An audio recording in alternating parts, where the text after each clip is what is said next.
Hello. Is this on? Yeah. Welcome to Creative Folkestone. I will keep this very brief. I think I went on a little bit too long yesterday, and I can assure you that everyone who's going to be speaking today is infinitely more interesting than I'm going to be. This is part of the Open Quarter, which we've got events running throughout the week across the Creative Quarter here in Folkestone. My name's Dan. I recently joined Creative as the Creative Quarter Manager. Very recently joined. We didn't have Open Quarter last year for quite obvious reasons, and so it's quite nice to be getting back to some form of normality and doing this again this year, giving us the chance to celebrate the kind of creativity we have down here in Folkestone.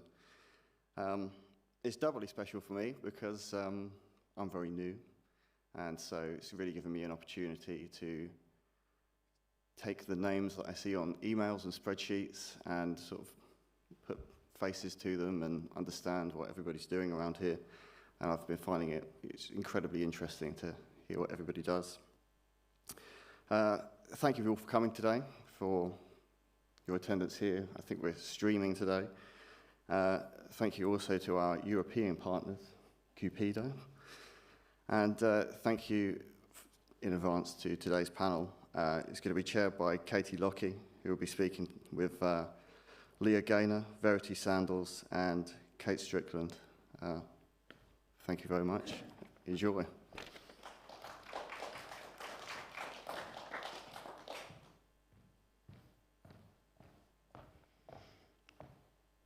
Let's see if this goes the way. That's my slide. That's the one I like better because it's got me on. Hi, I'm Katy. I run my own business here in Folkestone. It's a feminist apparels and accessories business, and I'm really grateful to have been invited to chair this panel. I'm really excited to hear from the other speakers. I do want to say I wouldn't normally agree to chair an all-white panel, but I can see the work that Creative Folkestone are doing to build back better in the big gap that we've had for events. So that's good. I'm really pleased to be meeting new people through doing this and also like welcoming old friends up to the stage. So we have with us today Kate Strickland. She's a designer and a maker, and she runs her own business called Stellen, and her studio's here in the Creative Quarter. Verity Sandals runs the Miss Ginger's fabric shop, and that is her proper shop front on the old high street for the last 3.5 years. And Leah is a jeweller and the owner of Hiraeth Creatives. Hiraeth Creatives, and her studio's in the Creative Quarter since 2015, and her shop's been open for the last 3 years and sells not just her work, but the work of many, many other Folkestone creatives too.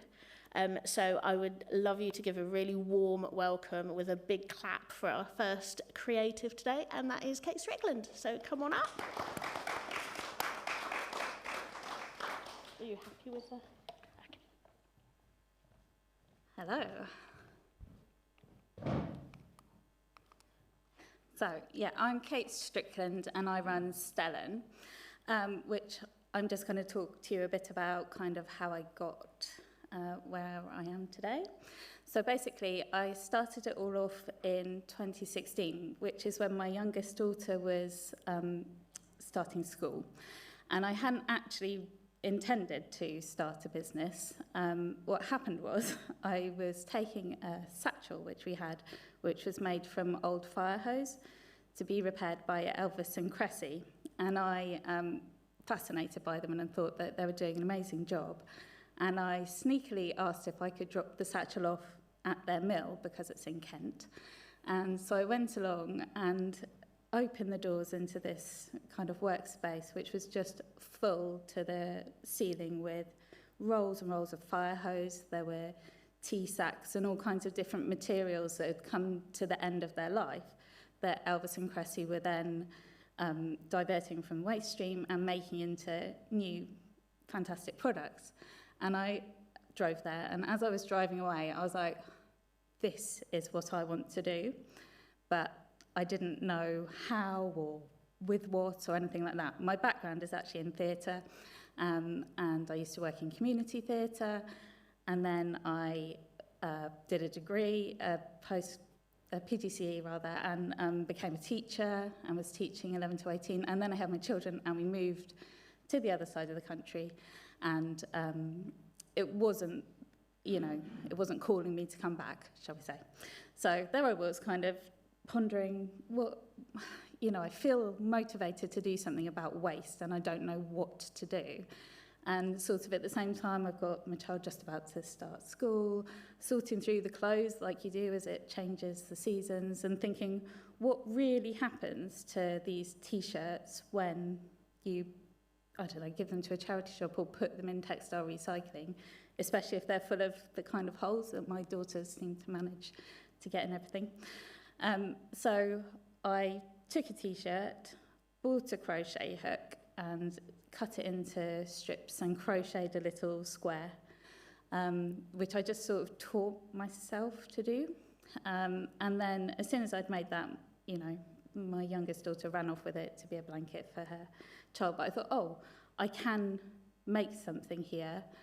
I still didn't know what I was doing. I took one of my T-shirts and I made it into a necklace because I love jewellery and I love colourful things. And then I was really struggling with seams, and I found out that there's a whole industry of recycling the waste that's made in factories before the T-shirts go on sale. So basically, T-shirts are cut out, and then there's all the waste material, and what happens to that? It just goes to landfill. But actually, there's some companies who kind of rescue it and wind it onto bobbins, and then you can just use it to crochet or knit with. So I bought some of that for myself, made myself some jewellery because I love jewellery. And then people started saying, where did you get that? Can you make one for me? And it kind of became the classic snowball from there. Then before I knew it, I was doing a Christmas market, and actually I thought, look, this is something that I can do. I started working with vintage model railway figures that are about a centimetre tall and posing them into little scenes, which was quite fun. And then a few years ago, so getting on for 4 years ago, I found the company White and Jack because I was looking for an eco-friendly present to give to somebody. And I found that they made bags from bouncy castles and deck chairs and things like that. And I thought that was amazing. And as I put my order in, I sent off a little message saying, I make jewellery from things that have had a previous life. If you fancy a collaboration, maybe we could talk, sort of thing, thinking, of course they won't. And they had a look through my website and came back to me and said, we'll send you some scraps and see what you come up with. So on my next slide, around the edges of the picture are sort of bouncy castle scraps that I get sent because we now got a long running collaboration together. So often when I say to people that I make jewellery now from bouncy castles, the first question is, how many can you make from a whole bouncy castle? And I'm always like, okay. I don't get the whole bouncy castle. That goes to White and Jack, and they cut it into pieces and make bags from it. And then when the pieces are too small to make pockets or pieces of bag, they send them to me, and I get little scrappy bits. And so some of the first pieces I got were just strips, literally cut from the bottom of a bag. And so I was trying to work out how to make best use of the material. I didn't actually know that I was going to make jewellery with it necessarily to begin with, but it does lend itself to that quite well. And up there you can see some of the various different shapes that I cut out of Bouncy Castle, and I used sterling silver for my findings because I wanted the PVC to have a longer second life, basically, because it's been safe from landfill, so we want to keep it out of landfill. And so now my aim is to move that into using eco-silver, which is certified recycled silver. And I have a studio down the road in Folkestone, and I'm stocked in Objectables on the old high street, and that is it, I think.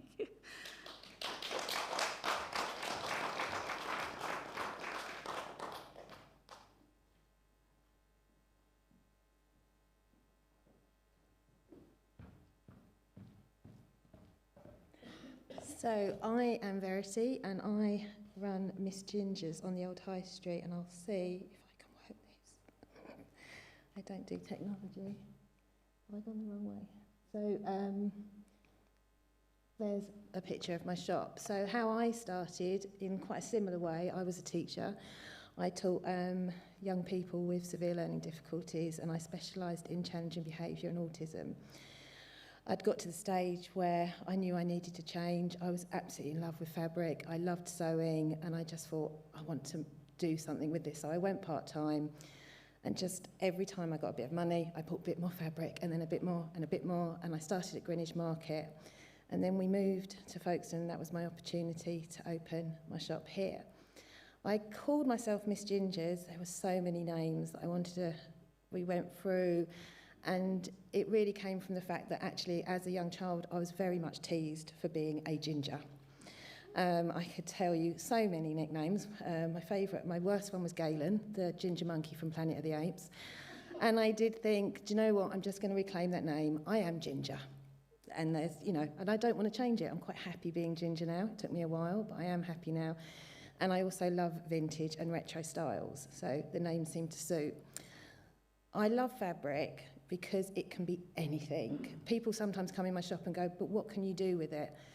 And that's the joy of fabric. It can be anything. I have people who make lampshades, cushions, dresses, dog baskets, head wraps, flowers, anything you want. And if you make it yourself, it's unlikely that someone else is going to make the same thing that you've made, because they might make the same design, but it will be in a different fabric or a different colour.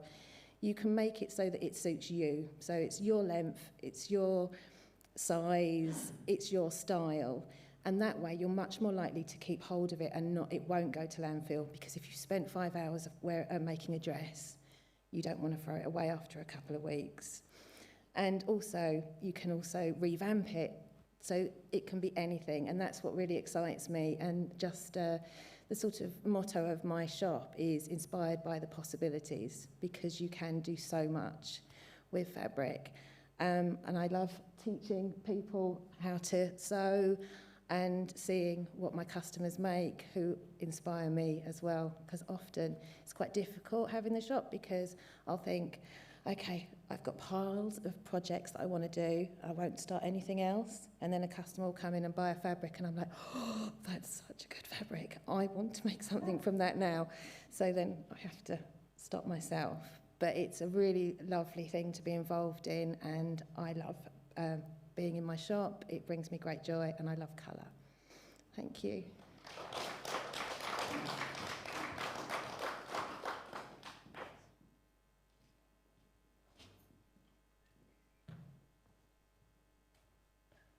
Hello. What's that? Oh, I've broke it now. No, I really think I have. Oh, well, never mind. Oh, it's back. There we go. There's a bit of my jewellery. I made that. Hi, I've been in the creative quarter now since 2015. I started making jewellery on my kitchen table, fell in love with doing it, and my partner got really fed up of me taking up the kitchen table, and I got really fed up of putting everything away and getting it out and putting it away. So I got a studio in the stables just up the road, and that's when my work really took off. I was able to leave a mess and do what I wanted, and suddenly I got better and better, and then I had friends saying, oh, can you make me one? I want to buy one. So I thought, okay, let's see what happens. I built it up gradually and slowly. Then I had friends wanting me to teach them how to do it, so I started running workshops in 2017. And they've just taken off ever since. During lockdown, obviously I couldn't run workshops, but then that left me when we came back with 450 bookings to reschedule. So I'm really busy running the workshops, and I love doing it. I love teaching people how to do it, and then I love seeing their work on their Instagram or whatever and going, wow, this is amazing. I taught this person. And a lot of the people I've actually gone back to and said, right, let's sell your work in the shop. So as Katy said earlier, we sell for about 30 other makers at the moment, and pride ourselves on the fact that everything we sell is made in Kent. We don't take makers from all over the country. It is just Kent, and a lot of those are from like Folkestone, Hythe, Dover, so really local people. A couple of things that I've heard other people mention as well is the thing about sustainability, and I have a big issue with the term ethical jewellery. I'll get right on my soapbox about it. If you want to hear about it, come and see me afterwards. Basically, I don't believe there's such a thing as ethical jewellery, but so what's important to me is that 100% of the silver I use is completely recycled.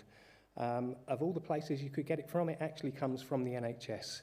So as well as it being recycled, I'm giving money back to the NHS. The gold that I use is called single mine origin gold.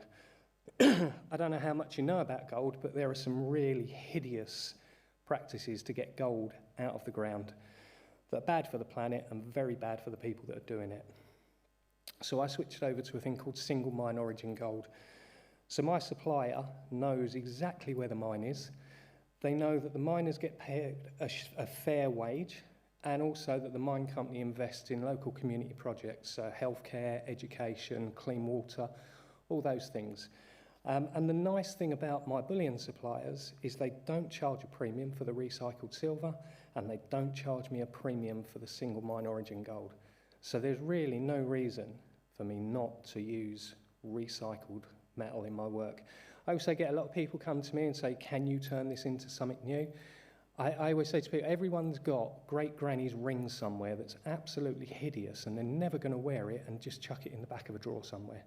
So why not have the stones taken out and make something new that you'll cherish and enjoy, and it's still great granny's gold. So I'm on the old high street. My workshop's just at the back of the shop if you ever want to come and have a nose and see me pretending to be busy. Drop by, say hello. And like I said, if you want to know more about my opinions on ethical gold and ethical jewellery, come and see me afterwards.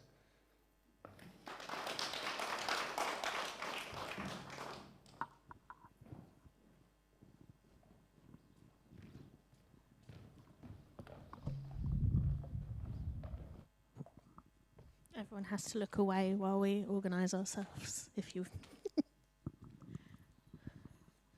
Thank you so much, you three, for that. That was really interesting. And I'm sure I'm not the only one that started to see the connections between what's happening in your different spaces here in Folkestone. So I've got a little list of questions that I have to ask. I'm going to ask each of you, and I'm going to start with Kate. What are the benefits of being in the Creative Quarter for you?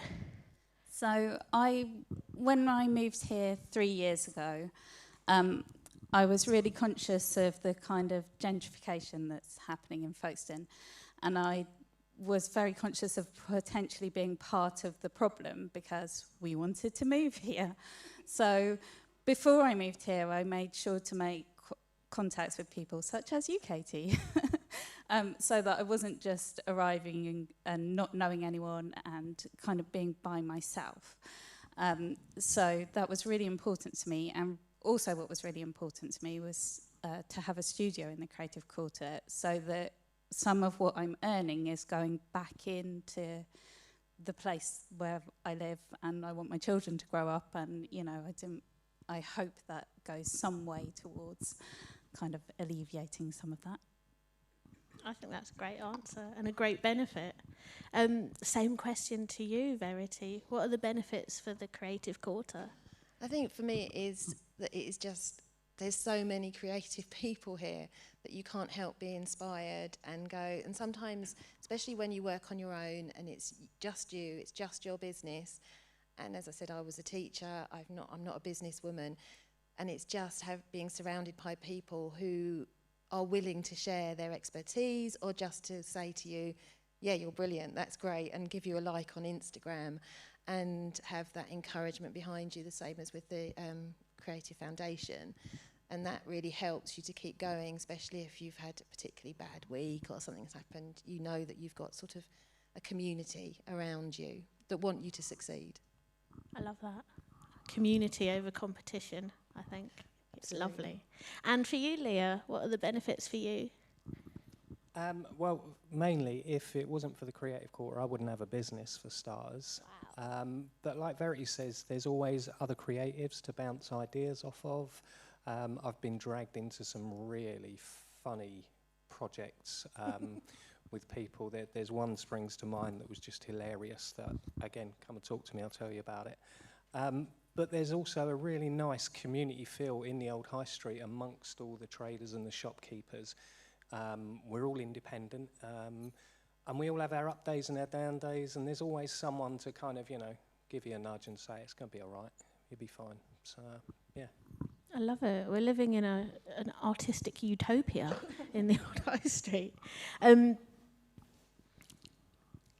Verity, I'm going to ask you, do you think there's a hub that's developed around your shop and your business? Definitely. I think one of my favourite things is my customers. They come in and show me what they've made. They send me pictures of what they made. And loads of them, I pretend they're not, but loads of them are better sewers than me. So, and what's lovely is some of them started, I had one customer and she did one class with me just before lockdown to make the simplest dress. And then all throughout now, she's making really quite complex outfits and working with jersey, which really frightens me, jersey, stretch material. And really supportive of me and my business, and I think because it's rare to find a fabric shop now. So again, when lockdown happened, the last day I was inundated with customers buying fabric, but also buying gift vouchers, because they said, we really want you to be here when we reopen. So and seeing what they made is just fantastic. I love seeing my fabric come to life in all different ways. That's amazing. And is it similar for you, Leah? Because you see so many people coming and going in your shop. I could just sit here and go what Verity said, really. But yeah, I've got a lot of people that come to me for lessons, and then I go on to see their work, and we go on to sell it. But yeah, there's definitely a little hub of creative people that kind of are constantly bumping into each other and coming in, and even if it's another designer coming in, can you do this for me? Can you do that? So yeah, there's a lot of that going on. Really good stuff. Really good stuff. Kate, in your time here in Folkestone, do you recognise a kind of synergy with other makers and designers? Yeah, definitely. So, like I said, I was keen to get involved with people because working by yourself is quite isolating sometimes. So, sort of in terms of things that are happening here, I've been involved in things like Take Up Space, which was great because you just met so many people coming together around International Women's Day. I've been involved with A Dress, which is important to me because it's about fast fashion and women and activism around that. So, that was quite something that's really important to me and was great to be involved in, and in fact it's still happening. And the South East Creatives have worked quite a lot out of the Quarter House, and that's how I've met up with quite a few different businesses, and we're still in touch, although it was just before lockdown, so I'm sure we'll be more in touch in the future. It has been a weird couple of years in the creative industries, hasn't it? Actually, that brings me on, Verity, we were chatting before about how digital technologies have actually made a really big difference to you, especially over the last couple of years. Yeah, with lockdown happening and closing the door, first I was getting a lot of online orders, and again, going back to the community thing, lots and lots of local people, and I was doing free deliveries, so it was quite interesting. I got to see where lots of my customers lived, which I found fascinating. I'm very nosy about things like that, so that was really good. And I did start doing Zoom classes. I did a few Zoom classes, and just trying to make sure that online you can still reach people and reach your customers. That's lovely. Really hearing like a strong theme of like community and activism coming out of like these collections, and I'm just going to throw a question out to you, which you haven't been prepped for, because it was a thought that I was having. But I've just seen these examples of what people do when they're given space and time to develop their own creativity and to develop their own interests, and how that can sometimes sound to the outside world like a very isolating and interior act, but given a couple of years of being able to just follow your interests, you're out there making workshops with people and facilitating other people's creativity and getting involved in like really important climate and eco-activism. And I guess it's not a question, it's a statement, isn't it? But is this what you did you expect to find this, or was it a surprise to you? No, I don't think so. I suppose I hoped to find some sort of community. And then what I have found is more than what I had hoped for. Yeah, I think I thought it was, for me, I personally thought it was just going to be more people coming in and going, I'll have 2 metres of that by. And I didn't expect the engagement that I do have. And coming from teaching, and I absolutely loved teaching people with learning difficulties. And I thought that's all I liked teaching. But I really do enjoy my classes as well. And I probably over-talk in my classes. That's the one thing. I probably overshare and gossip, especially with lockdown and not meeting people. Now people come in the shop and I'm like, I'm seeing someone new. Hello, here's my personal life, which I have to try and stop. But it is really, really lovely. And I think it shows the importance actually of independent shops and workshops in that society and us, we do as people, we do need community, and we do need to see people and to chat and to just be part of the people around us and sharing what we have. I love it. Anything to add? Yeah, I guess I never expected to do any more than make a bit of jewellery for myself and friends and families. And now here I am, teaching loads of other people, supporting other makers in some of their own projects. Yeah, I love it. Absolutely love it. And it's a real great community to be part of. I feel very privileged to actually be part of it here. So That is wonderful. Have we got time? Oh, I can't even see who's in the room because the lights are so bright. Can somebody wave or make a noise if we've got time for some questions from the floor? We do. The way this is going to work is you're going to tell me the question, and then I'm going to have to say it back into the microphone for the stream because otherwise they won't hear it. So has anybody got anything they'd like to ask our panel? Oh, blank faces, nervous faces.